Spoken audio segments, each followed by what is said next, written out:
I'm Danny Epperson inside the stately Commodore Dinner Theater in downtown Portsmouth. Thanks for joining me for WHRO's Cinema 15 and this week's presentation, the 1982 courtroom drama, The Verdict.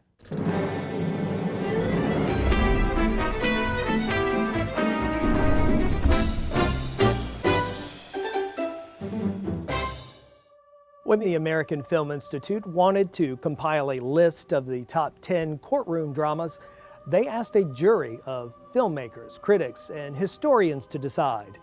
And after much deliberation, The Verdict came in at number 4.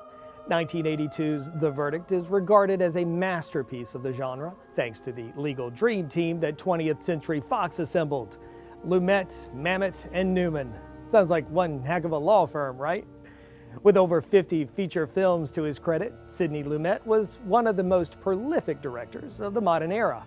He's also the only director with 2 films on that top 10 courtroom drama list. The second is his 1957 debut, 12 Angry Men.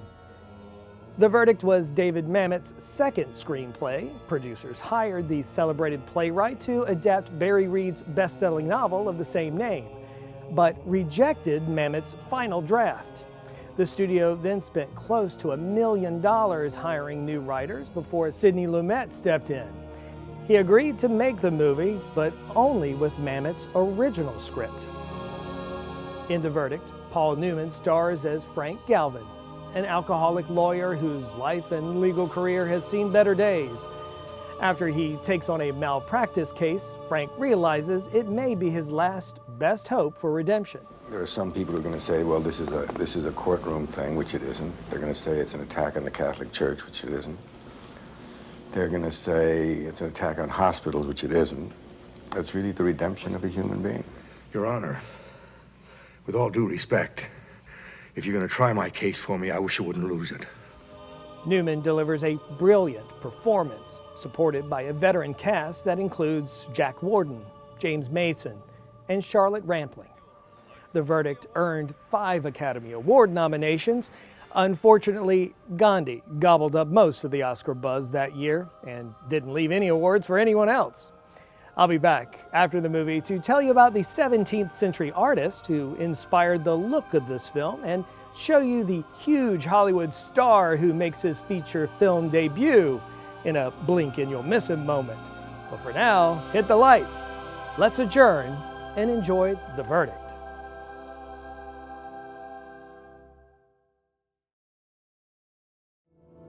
I think The Verdict is unanimous. That was an incredible film. Sidney Lumet began his directing career in television and developed a talent for lightning-quick takes. But on The Verdict, he slowed down to create a more stylized look for the film. He and the cinematographer studied the color and light in paintings by Caravaggio. Lumet used side lighting to add dramatic shadows and chose to shoot in old buildings with old furniture to give that sense that Frank Galvin was trapped in the past. Paul Newman delivered a brilliant version of that powerful closing statement, but Lumet later discovered a scratch on the film, which required them to shoot the whole scene over. Newman did it again. Not only was it just as good, Lumet said it was the only time in his career that a reshoot came out better the second time around. I believe there is justice in our hearts. While Paul Newman didn't win an Oscar for The Verdict, the 57-year-old didn't stay Oscar-less for long. In 1985, they presented him a Lifetime Achievement Award, and in 1986, he took home the Best Actor statue for The Color of Money. I'm showing off. I'm sorry, all right? You know what this is turning into? What? A waste of my time and a waste of my money.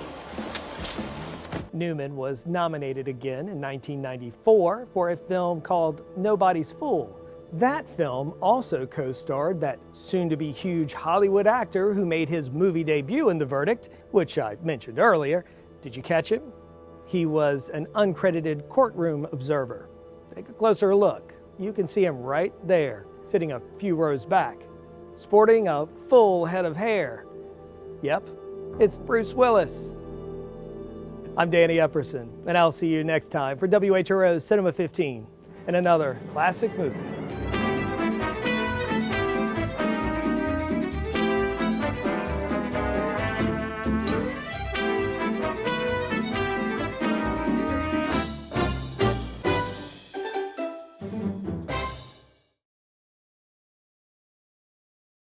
I'm Danny Epperson. Here's a classic movie quiz. 1982's The Verdict stars Paul Newman in an Oscar-nominated performance. I can win it. I can win this case. How many times was Newman nominated for Best Actor in his career? With all due respect, if you're going to try my case for me, I wish you wouldn't lose it.